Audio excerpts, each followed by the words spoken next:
Abboota koo seenaa keessa rimni nyaatu ija keessan dabeessi baatu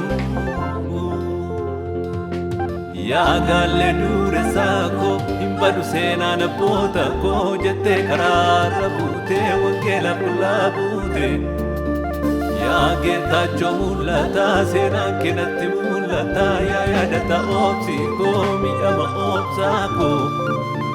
yaa bayyanaa si maasi wangeelaaf dhimma yaa galaanee afaa seenaan kee maafafa dhugaan kee lafee nu qabate si olii jannatatti nu darbate qabeenya kooti wangeelli koo siin jedhu abboonni koo abboonni koo.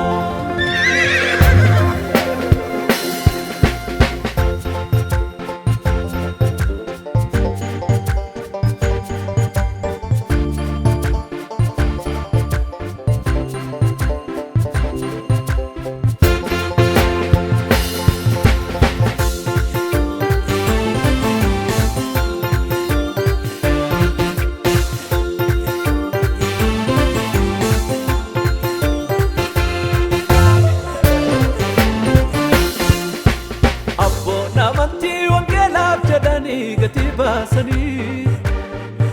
gaalee dureessaa baasee kataa galataa waawayyaa dubeeffaa gati baasanii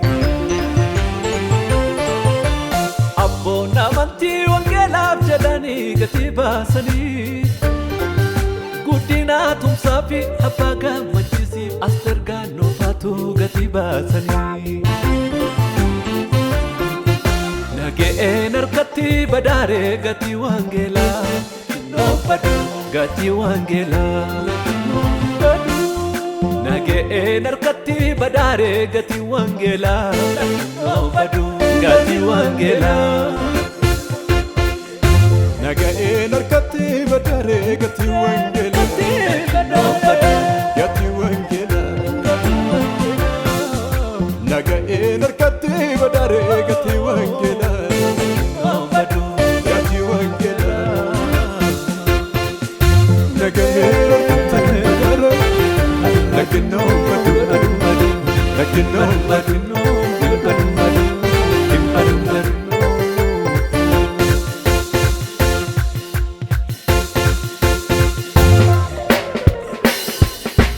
seenaa abboota gosa kaleessaa jira qabatee lafee koo keessaa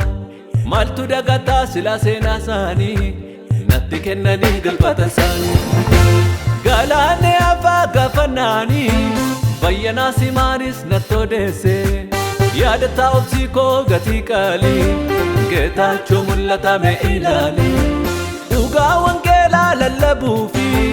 hedduutu miidhamee wangeelaa fi sodaa lubbuu isaanii dhiisanii dungoo ifuun kumachaanii wangeelatu jira gola isaanii ebbatu jira mana isaanii wangeelatu jira mana isaanii irruun hin jiru gola isaanii. Wangeelatu jira gola isaanii ebbatu jira mana isaanii wangeelatu jira mana isaanii irruun hin jiru gola isaanii ebbatu jira.